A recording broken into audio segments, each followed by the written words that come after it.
こんばんは。またやってしまってました。こんばんはなるさん、こんばんはのばるさん。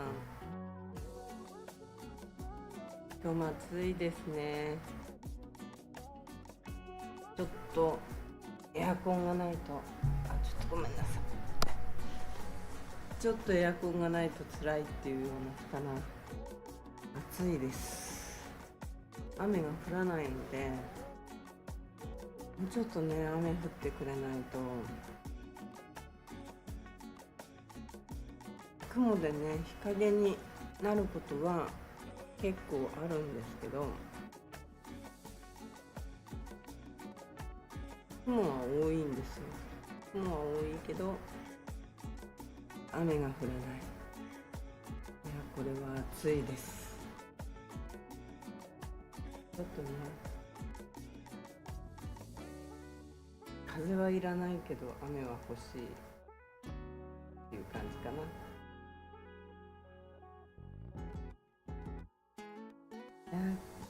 今日もね、なんかバタバタとしてやっと配信にたどり着けました。昨日パソコンいじり回してたんですけど、昨日はもうパソコンが立ち上がらない状態になっちゃって配信できませんでしたね。もうショックで一晩中やってたんですけど、とりあえずは立ち上がるようにはなって、まだふゆふゆはしてるんですけど、ふゆふゆなんて言ったらいいんだろう、この現象を。へにょへにょしてるはいるんですけど、とりあえず立ち上がったから今日は配信しようと思って早速配信し始めました。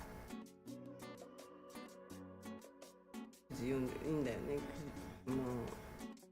うなんかね、何がおかしいのか全く分かんないんですよね。で、パソコンを買った時の状態のリセットしたいなと思って、そのリセットをやろうと思ってもリセットボタンさえ押せない状態になってるんですよ。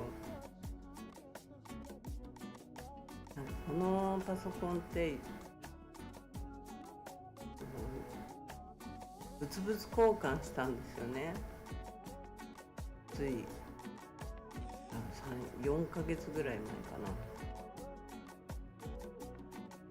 5ヶ月前に物交換でもらったもので、全部リセットはしてあるって言われたんですけど、なんか変な動きするんで、一番最初にこうリセットすればよかったんだけど、この配信にもうパソコンがこれしかない、動くのがない状態だったから、もうとりあえずね、使うしかないなと思って使い始めちゃったんですよね。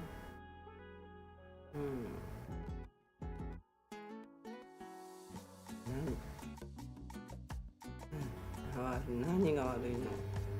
わからない。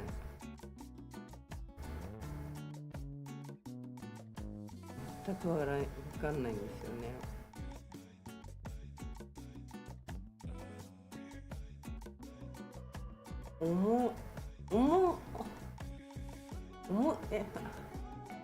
なるさん、重いわけじゃないんですよね。重いとかじゃなくて、何なんだろうこれ。本当に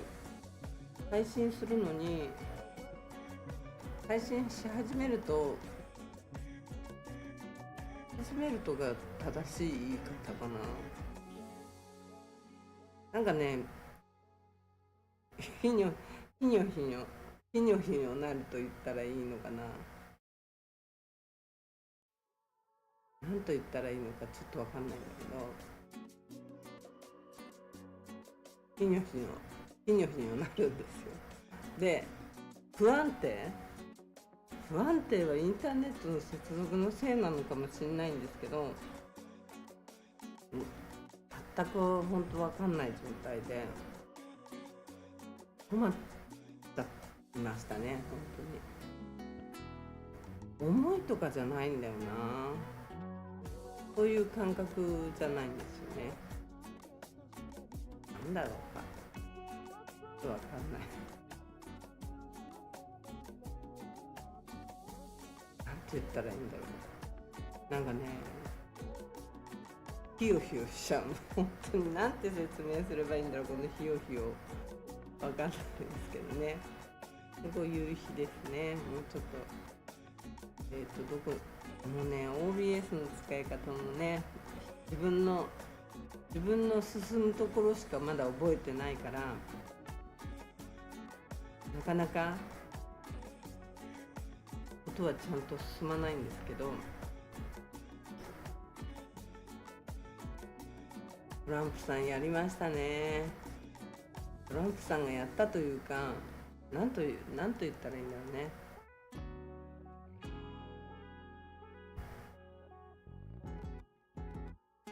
トランプさんがやって、トランプさんもちょっと考えようかな、関税ちょっと考えてあげようかなって言って、でなおかつ中国がガーンって怒ったから、ドル円がガンって下がって、ガンって今度は一気に3円ぐらい上がったんでしたっけ。で今日の状態だと何事もなかった状態に落ち着いてるわけでしょ。やってくれるよね。トランプさんのこれ題名にも書いたんですけど、これが戦法らしいんですよね。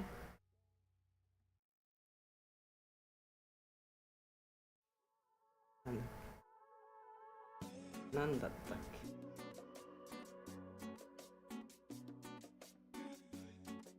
なんだっけ。待ってね。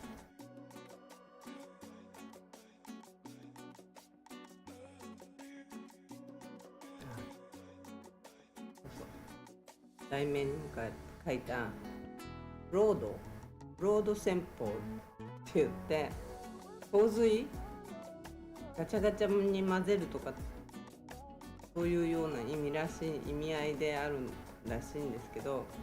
洪水戦法っていうのを使ってる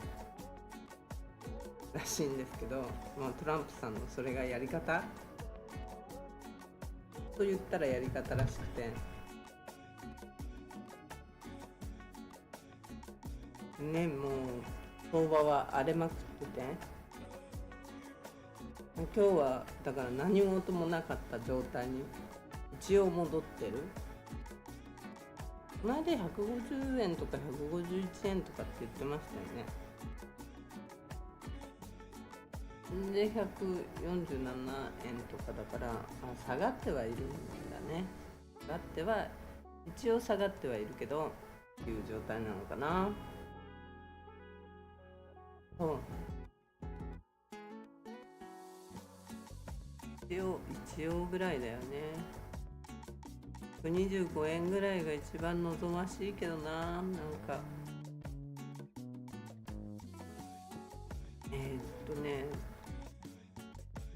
どこ行ったかな。動画を探してるんだけど、どこ行っちゃったかな。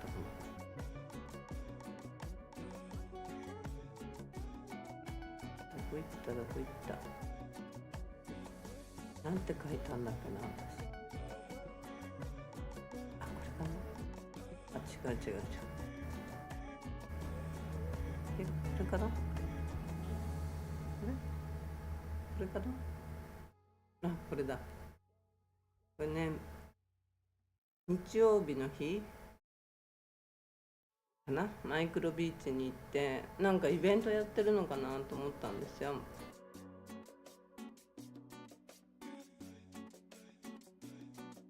子供たちがポコ遊んでて、でなんかプールみたいのもできてて、催し物なんかやってるのかなと思って、とりあえずは頼らず、ねバーベキュー、伝統的な食べ物、チャモロの伝統的な食べ物は何ですかって聞いたら、バーベキューだって言うから、今サイパンにチャモロフードもないし、チャモロフードのレストランとかもなくなっちゃったから、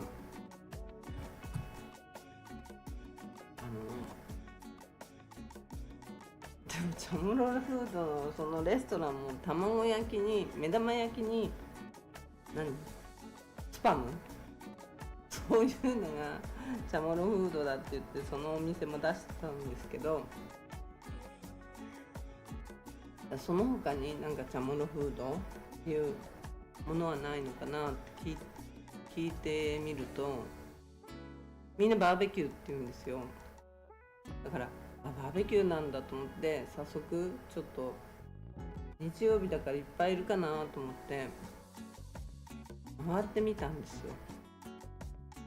あんまりね、さっきのイベントのとこには多分3、40人いたと思うんですけど、その他回ってみても誰もバーベキューっていうか人がいなくて、日曜日だというのに意外と閑散としてましたね。人がいないなーって感じ。前は結構日曜日っていうとわさわさ人がいてバーベキューやってるっていうのがイメージが大きかったんですけど、見ての通り全く人がいないんですよ。ちょっと曇ってるけど暑いっていう感じだったかな。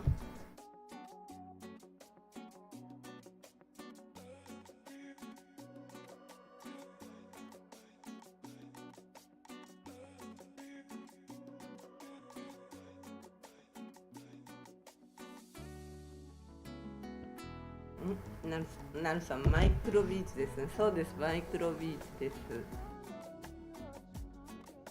ビーチっていうとね、あんまり行くとこなくて、私なんかこっちのマイクロビーチの右側の方に見によく行きますね。チラッチラッとはいるんですけど、ほんとチラッチラ、もう見ての通り、早い目もある、もうほぼいない、人がいないっていう状態でしたね。サイパンもリセッションでも起きてんのかしら。で全部のテーブル見て回ったんですけど、バーベキューやってる人たちは一人もいませんでした。一組もバーベキューをコンロ出してバーベキューしてるっていうグループは一つもなし。ちょっとびっくりだったんだけど。で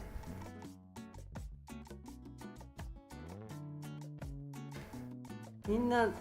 何かしら食べてはいるんですけど、コンロ出して何かを焼いてるっていう感じは全然なくて、何かお弁当みたいのを持ってきてるのかな、多分。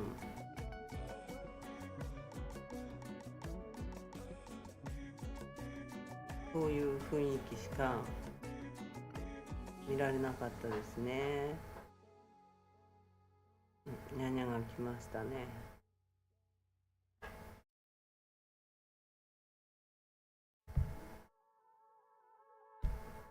ちょっと待ってください。何ニャニャ。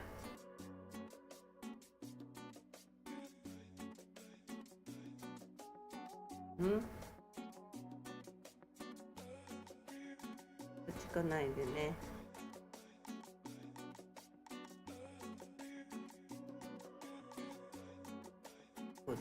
そうずっととことこ歩いてバーベキューやってる人いないかなと思ってずーっと見て回ってちょこっとお話ししたりして、でフィリピン人のグループの人とかもいて、フィリピン人のグループの人はなんかにサイパンの今の治安はどうですかって言ったら悪いに決まってるでしょって言われるもう一括もうなんて考えない、悪いに決まってるでしょって言われる感じで、この辺は茶物のお子ちゃまたちが遊んでましたね。海に入って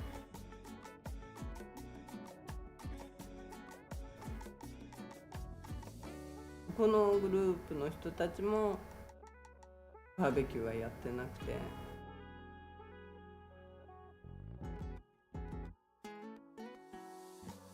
フィリピン人のグループが2つぐらいあったかな、声かけた中ではこうまとまってるとこにはちょっと声かけてみたんですけど、こ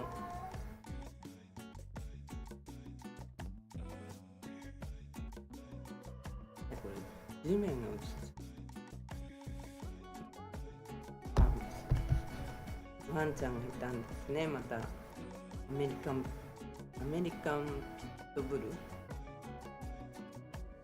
なんか高いんですって、これサイパンでめちゃくちゃで、しかも人気で高いという。この子は9歳、かわいいですよね。なんか強そうっていう感じ。9歳でもかなりでっかくて結構大きくなる犬種なんだなと思って、うちの裏にも結構でっかい子がいいんですよ。この子の2倍ぐらいあるんじゃないかな。この子も同じような顔してるから多分そうだと思う。で今茶物のご飯が、昔このご飯がライスが赤だったんですけど、赤オレンジっていう感じだったの、ピンクになってるんですよね今ね。で今時はみんな赤い箱、ちょこっと写ってるけど赤い箱、あの箱がバーベキューを買って持ってくるんですって。買って持ってきて食べる、わざわざ焼かない。これみんなルンピアとかも買って持ってきて、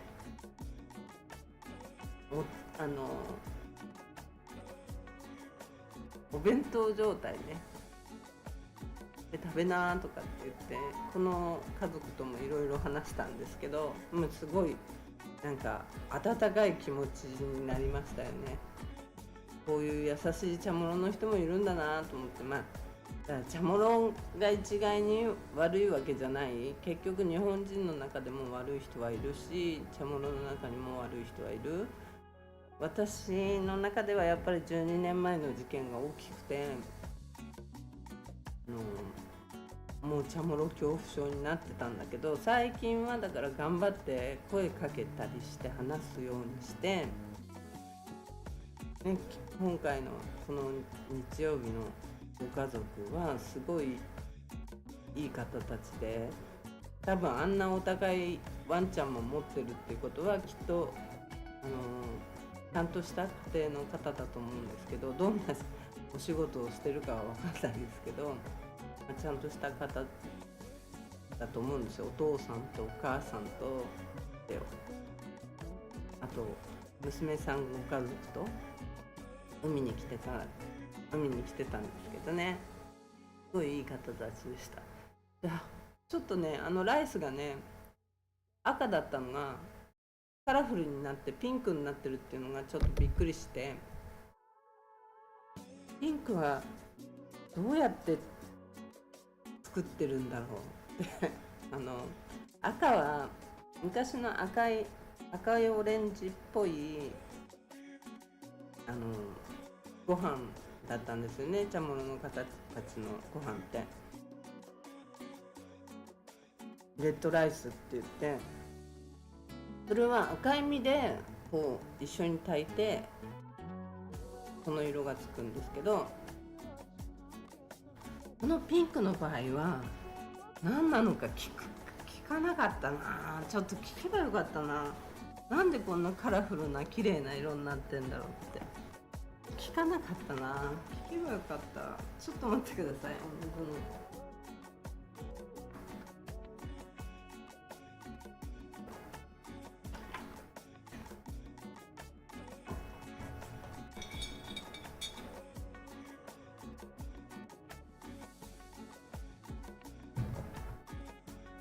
最近ではもう政府の人たちも全く手を差し伸べてくれないし、何も進めてくれない。12年前の事件もそうだけど、今回の強盗事件でも何にも進めてくれないから、散々電話してるんですけど、全く何にも返事がないんですよね。そんな中でね、こういういい人たちにね、なんか出会うとね、何人ですかってやっぱついつい聞いちゃうんですけど、差別じゃないですけどね、差別とかそういうんじゃなく、何人なんですかっていう、最近伝統カルチャーっていうのをカヌーの一件から余計に気になるようになって、カヌーを見てからで、何人ですかって聞いたら、カロリニアンチャモロって言ってたから、そうなんだと思って、でビールもいただいたんですけど、ビールももう何年ぶりに飲んだかっていう状態なんで、半分ぐらい飲んだらちょっとヘロヘロになっちゃって、でもあったかい気持ちになりましたね。こういう家族とかもいいなって感じですよね。家族仲いいって一番いいですよね。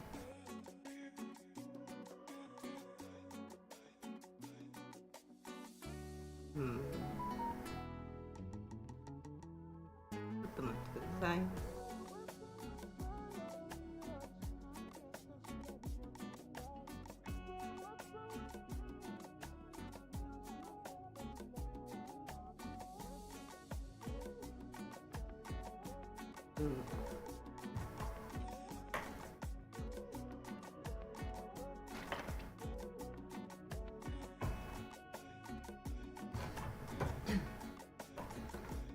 水を用意しとくの忘れましたね。水があんまりない。後で取りに行かなければ。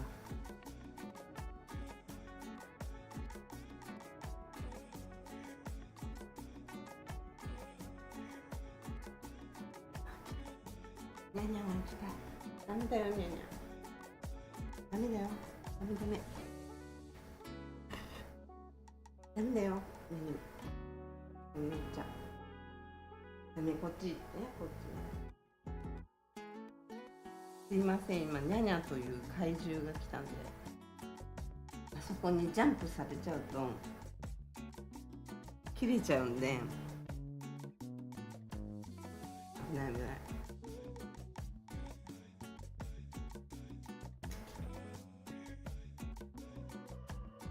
でね、このいろんな他にも、会社で IT& あ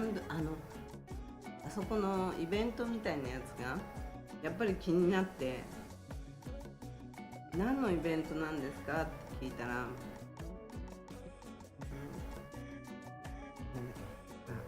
IT&E っていう電話会社の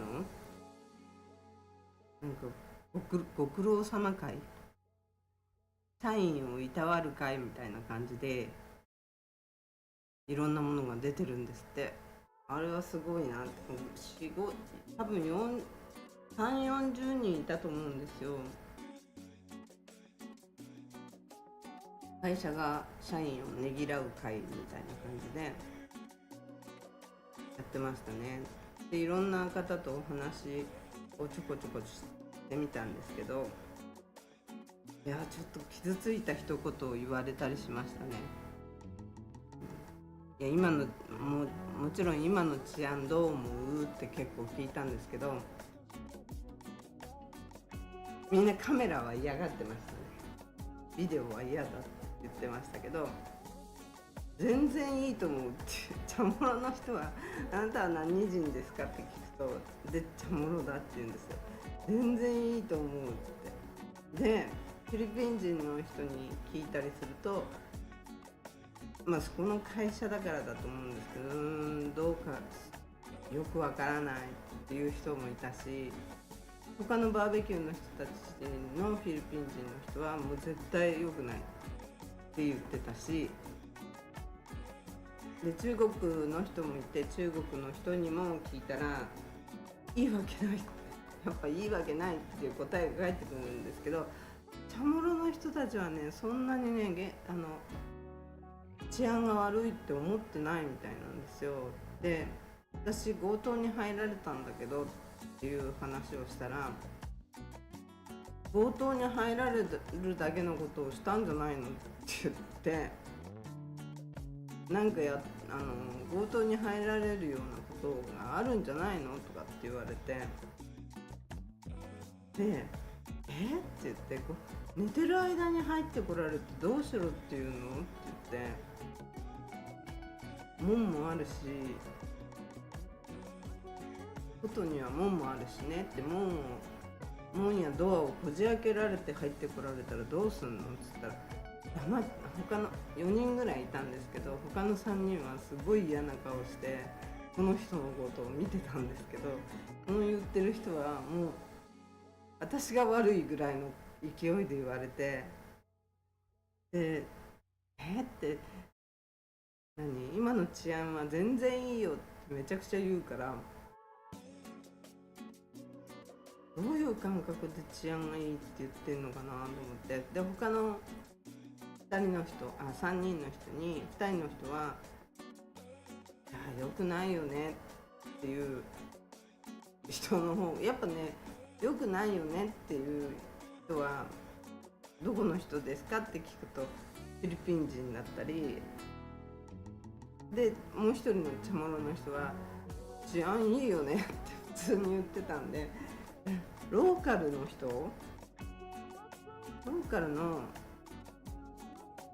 なんて言ったらいいんだろう、ある程度余裕のある人、おかしいな、貧乏人が入られるのか、そしたらちょっと違うな。なんかローカルの人の家には多分強盗は入らないんですよ、きっと。でニュースでもそういうの見たことないもん。ローカルの人のとこに泥棒が入ってるっていう話聞かないから、みんな入られてるのは中国人だったりフィリピン人だったりっていう人の方が多いから、日本人もしかりね、あと韓国人だったり、だからローカルの人が強盗入られたり泥棒入られたりってあんまり聞かないんだよね、もともとのローカルの人ね。だから治安は悪くないって、その地方の方は悪くないんだなと思って、うちの近所は結構入られてて、でなおかつローカルの人もいるんだけど、入られてるのはローカルじゃない人も、長くは住んでるけど地元のチャモロとかカロリニアンの人ではない人のところに入られてるって感じかな。だから向こうもこう目星をつけてきてるとしか思えないんだよね。ちょっとここ行こうぜっていう感じじゃなくて、もうずっと目星をつけてこの家に入るっていうことをしてるんだと思うんだよね。この間も中国人の人が泥棒に入られたのが、ガレージ、シャッターでガレージが降りてるんだけど、そのシャッターをなんていうのあれ、なんだっけ、空気じゃない、タイヤ交換すると、ジャッキをかませてカッターを壊して入ってきたらしいんですけど、ひどいなって。こんなの持ってくること自体がもう狙ってるっていうのはバレバレだし、この家も15万ドルから持っていかれたって言ってたんで、なんかね、起きてるじゃん、寝て起きた時に、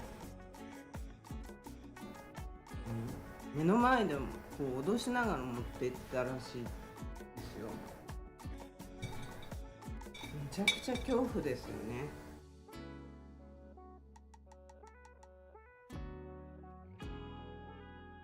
本当に恐怖でしかないんだけど、普通のアパートとかでもお金のありそうなとこには入っていくから、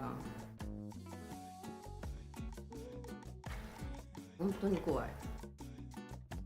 日本だとなんか意外とマンションとかって安全そうに感じるじゃないですか。マンションとかでマンションの方が安全だと思うんですよね。ある程度高さがあれば、もう4階ぐらい、4、5階以上だったらね、窓から入ってくるっていうのはほぼほぼないわけだから、玄関だけを見定めておけばっていうか、見張っておけば、玄関だけをちゃんとしておけば、泥棒に入られないっていうことが多いと思うけど、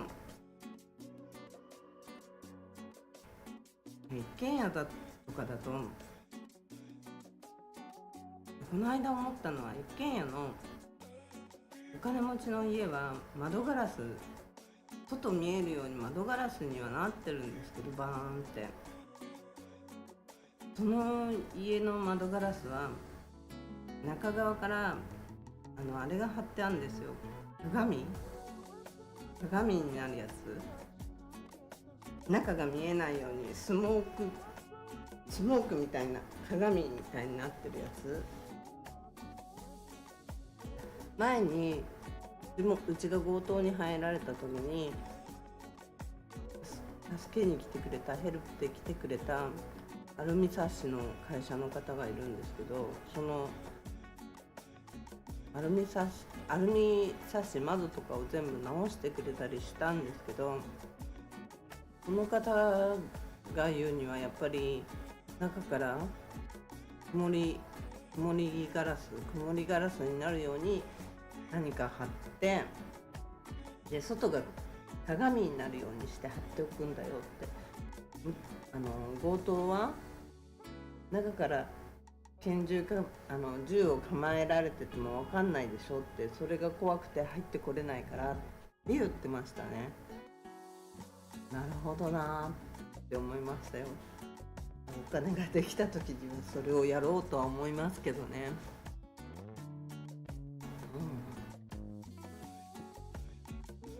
暑い。エアコンつけたんだけどな。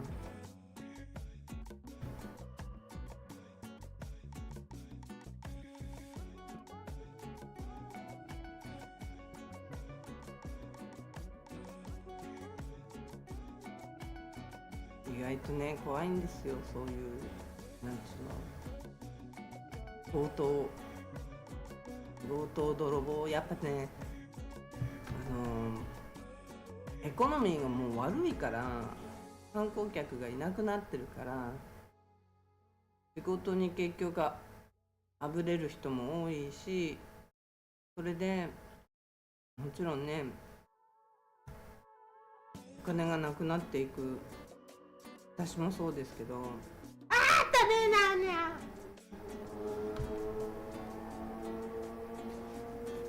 で、みんな若い人はちょっとした釣りや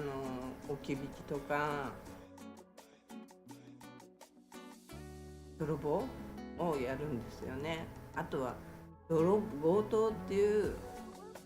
組織が存在してるんですよ、サイパンには。名前も言ったと思うけど、組織があって、地上げ屋の一つと一緒。日本で地上げ屋とかなんかそういう選挙になったら、選挙の前に相手候補の方に嫌がらせをするみたいな、そういう仕事の人いるじゃないですか。そういう人たちが強盗なんですよ。強盗で嫌がらせをするっていう、それを仕事としてなりわいとしてやってる人たちがいるから、これを摘発してね、ちゃんと捕まえてくれなきゃ。で捕まえたとしても、もう結局は何もこう1年以上も何も動いてくれてないから、捕まえたとしてもっていうか、それをブルーカードにしたとしても、はい、強盗入られました、おまわりさん呼びましたっていう証明と、ポリスレポートは書くけど、ちゃんと調べたレポートではないから、私から何を細かく聞くとか、そういうことはしないのね。例えばトイレにうんちが残っていたりしても、そんなの無視だからね。鑑識も入れないしね。ちょっとね、ここはね、ちょっとそういうやり方がちょっと間違っている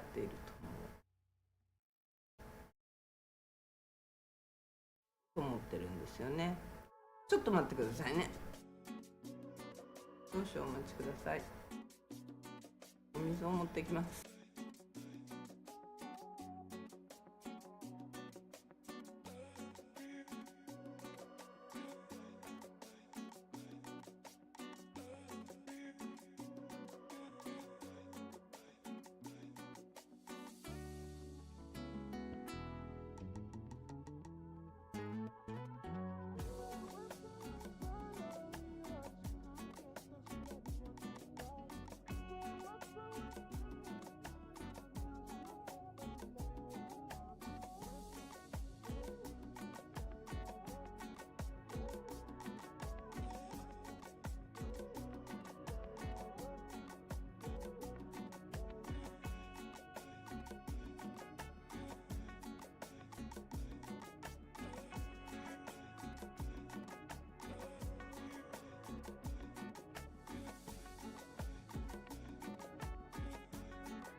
もしかしてまたやってしまいました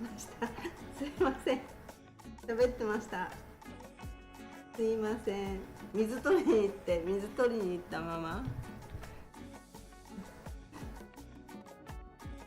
なってしまいました。すいません。すいません、なるさん、のばるさん、戻ってる。戻りましたか？戻っとるんか。すいません。すいません。戻ってました。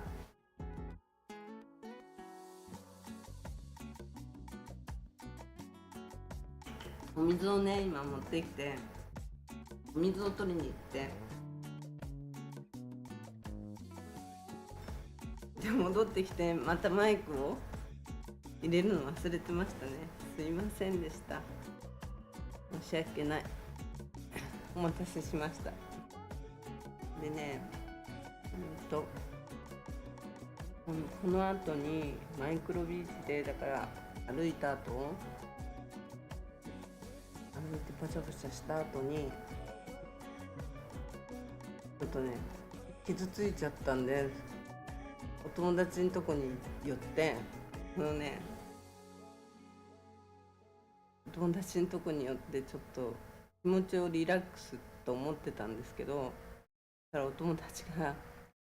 ちょっとこれ練習するからやっていきなよって言われて、足マッサージして足洗ってくれるんですよ。でこれね、すごいマッサージチェアになってるんですよね。この座るとこも取ってないわこれ座るとこで、足をねこうちゃんと洗ってくれるんですよ、綺麗にね。またね、この足の下のとこのぬるいお湯が気持ちよくて、でなおかつマッサージチェアがすごい座り心地がいいんですよ。寝心地っていうのかな、めちゃくちゃ寝心地。ネイルサロンなんですけど、男性も女性の方も来てるんですけど、男性も足をこういうマッサージと茶物の方でしたね。結構何人かここで男性の方もお会いしてるんですけど、足の甘皮削って今マニキュアを塗ってくれるっていう場所なんですけど、ここは男性も女性も来てますね。やっぱりね、このお湯につけて足洗われてたりして、でなおかつマッサージチェアがあると、で背中もマッサージされるんですよ。私の場合ね、これずっと撮ってたんで、この自分のやられてる状況を撮ってたんで、ちゃんと寝っ転がってないんですけど、これ寝っ転がってたらめちゃくちゃ気持ちいいし、寝るね、きっと。やられてる間ずっと寝ちゃうと思います。寝るし、本当気分がいい。私お試しなんです。お試し、新しく入った子がいて、その子のあれでちょっと練習台になってっていう感じで練習台になったんですけど、先生が2人も隣にいて、こうやるんだああやるんだってやってましたね。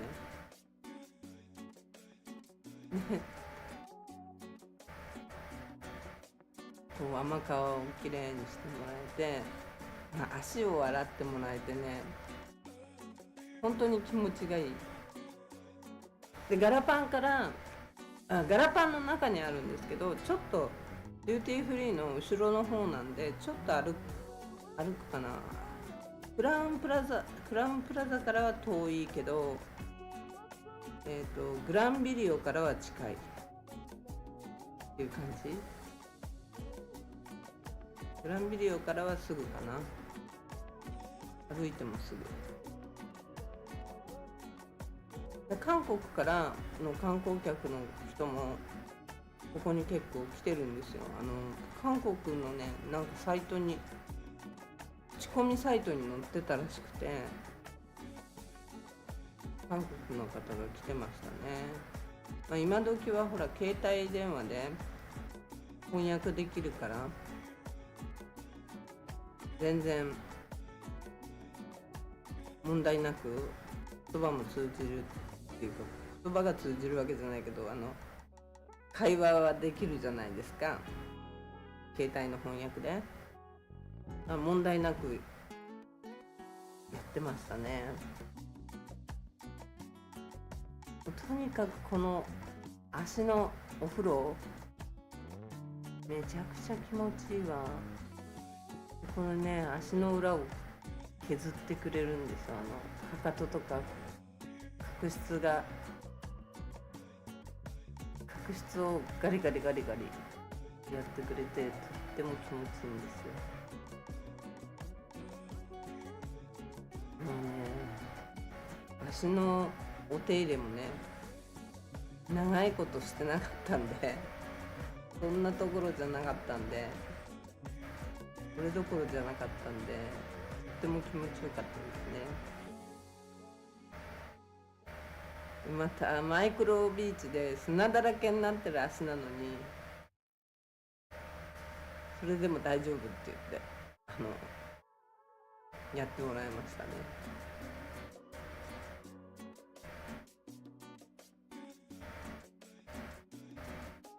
なんかね、気づいたら途中で寝たのかな、私。気づいたらちゃんとマニキュアが塗られてて、足のマッサージをされて、そろそろ終了だっていう状態でしたね。なんか足のツボを押してもらって、肺の場所が痛くて、他にもね、まつげだったり眉毛だったりビューティーネイルか、まつげだったりね、フェイシャルだったり、もちろんね、手のネイルもやってるんですよ。とにかく気持ちがいい。このフットマッサージめちゃくちゃ気持ちいい。本当ビデオとか撮ってなければ多分一瞬で寝るかもしれないな。瞬殺してしまうかもしれないと思いましたね。もう砂だらけで汚いのに足が大丈夫大丈夫なんて言ってくれてたけど、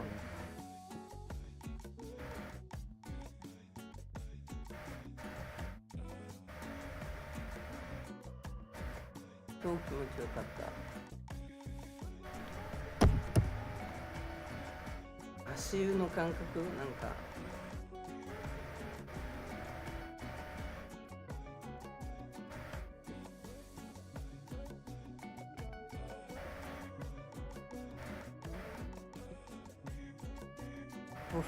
甘皮なんか甘皮なんか取るのどのくらいぶりかしらっていうぐらい取ってないですね。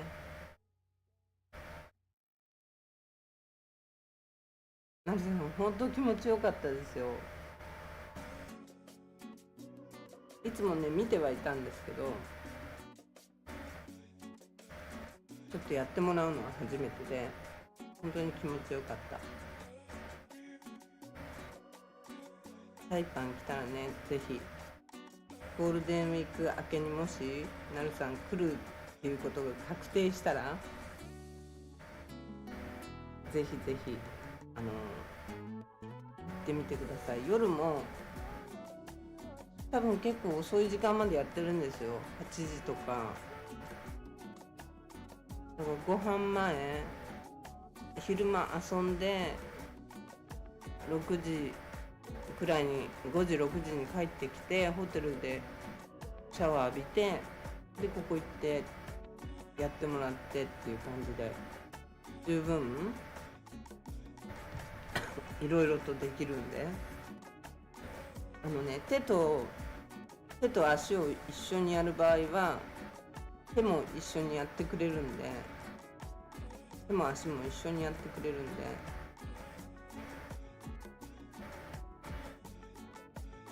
スタッフが多いから同時進行してくれるんでね、めちゃくちゃいいですよ。時間の無駄にもならず、ほんと気持ちよかった。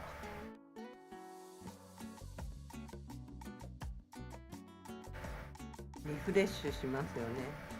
傷ついた心がね、癒されました。本当に。なんかあの人たち、ローカルの人たち、ローカルの一人だけどね、人に私が悪いみたいなこと言われて意味が分かんないと思って、そういう考えの人もでもいるんだなっていうことは理解しましたね。こういうのでネットの中でも反対意見を言うとか、そういう人が出てくるっていうのは、こういう人のことを言うんだなっていうのが目の当たりにしたっていう感じでしたね。他のチャモロの人たちがやめなよって言ってましたけどね。他の人たちはうわソーリーとかって言ってたけど、違う、もちろんね、同じ考えの人ばっかりじゃないから。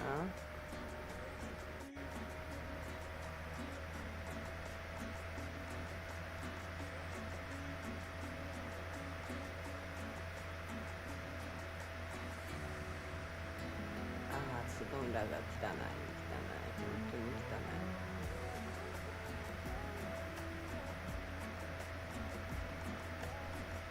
汚すぎて嫌だ。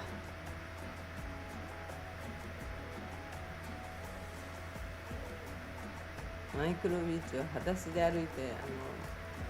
本当に砂まみれになったところで行ったんですけどね。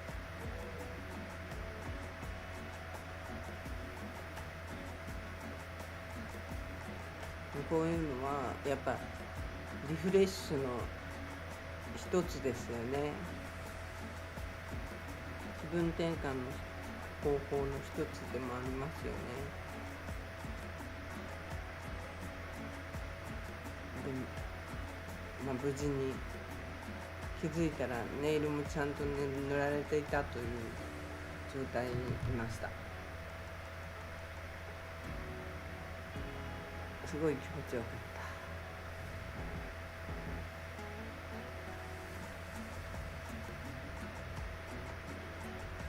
た。ネイルなんかの塗ったのも10年ぶりぐらいで、10年以上ぶりでしょうね。全くネイルも塗らないで過ごしてきましたね。今日何曜日だっけ？今日月曜日だ。火曜日だよね。全く連絡ないからな、政府から。どういうことなんだろう。先週もね、3回ぐらい電話したんですけどね、いないとか、先々週も今週はいないからって言われて、いなかったら担当者違う人に変えてくれとも言ったんですけどね、全く連絡ないですね。どうしてこういうなんて言うんだろう、ちゃんとした法的なことが動かないのか。でこうやってやって、以前も政府に訴えかけたりポリスに訴えかけたりしたら、今度命を狙われたんですよ、私は。その12年前の時も。今もまたこういう状況でまた嫌がらせが入ったり、なんか命を狙われるような、前回12年前の時は犯罪者にさせられるところだったんですけどね。なんだっけ、覚醒剤みたいなものを置いていかれて、その時は犯罪者にさせられそうになりましたね。ギリで結局警察を呼んで、警察と一緒に入ったからでビデオを回してたんで、私はだから助かりましたけどね。まあいろんなことがありますよね。いろんなことがあっちゃいけないんだけどね、こういう政府関係の仕事においてはちゃんと真実のもとにやってもらいたいものですよね。裁判がね、ちゃんと政府関係がちゃんと動くようになって、そうしないとね、観光だって戻らないし、観光が戻らないっていうのは投資が戻らないから観光が戻らないんだと思うんだよね。投資が戻るとやっぱり観光客も増えてくるから、投資してお店がどんどん開いていかないと。でもこの状態で投資することなんてめちゃくちゃ進められないし、政府が全くちゃんとして機能してないんだもん。警察一番機能してないし、こんな状態で私のような目に合うような人が出てほしくないから、投資は全く進められない。これから観光客が増えるから、今の状態で、投資してくれって、例えばサイパンの政府なんかが言ってる文句としては、これ今最低の時だから、これから観光客も増えるし、そういうことをやってるから問題なく投資をしたら儲かるチャンスだとかって言ってるんだと思うけど、とんでもないよね。儲かるチャンスどころかお金をなくすチャンスになっちゃうかもしれないよね。今の政府のままだとね、今の警察の報道がこんな状態のままだったら、もし投資してなんかお店をやりました、はい盗まれました、はい何もなかったことになりましたっていう状態をちゃんちゃんで終わらせられちゃうから、で犯人も捕まらない。犯人捕まったところで3日で出てくる、ありえないことだらけだから、もっとね、ちゃんと政府が機能するようになってから投資はしてほしいと思いますね。サイパンに韓国の人も見てると思うんで、韓国語で見てくれてる人がいたり、英語で英語のイギリス英語で見てくれたりしてる人とか、香港チャイニーズの人もなんか字幕で見てくれてる人がいるみたいなんで、ありがとうございます。ほんといろいろ、もしね、でもね、ここに韓国語でコメントされてもちょっとわからないんだけど、Google カメラとかで翻訳しながら答えられるかもしれないんで、韓国語でもし見てくれる人がいたり、中国語でも何でも大歓迎ですので、コメントもしてください。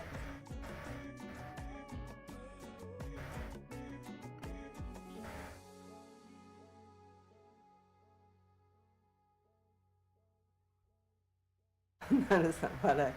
わないで、本当に。いやでもね、本当韓国の人でも中国の人でもやっぱり日本の人でもそうだし、騙される人は結構いるのよ。この間もね、中国の大金持ちの人がサイパンのっていうか北マリアナのこのね隣の島なんだけど、ティニアンのホテルをネットで買ったらしくて、一度も見たことないところをすごい白い砂浜の綺麗なビーチだっていうので、めちゃくちゃリゾートを買ったっていうので詐欺にあって、なんか裁判に今なってるらしいんだけど、裁判になったらしいんだけどね。だから本当に日本人だけじゃないのよ。中国の人も韓国の人もやっぱサイパンっていう場所に、シャマリアナアイランドっていう場所に興味がある人がなんか見てくれたりするみたいな感じ。字幕を見るとね、ちょっと待ってください、お水飲みます。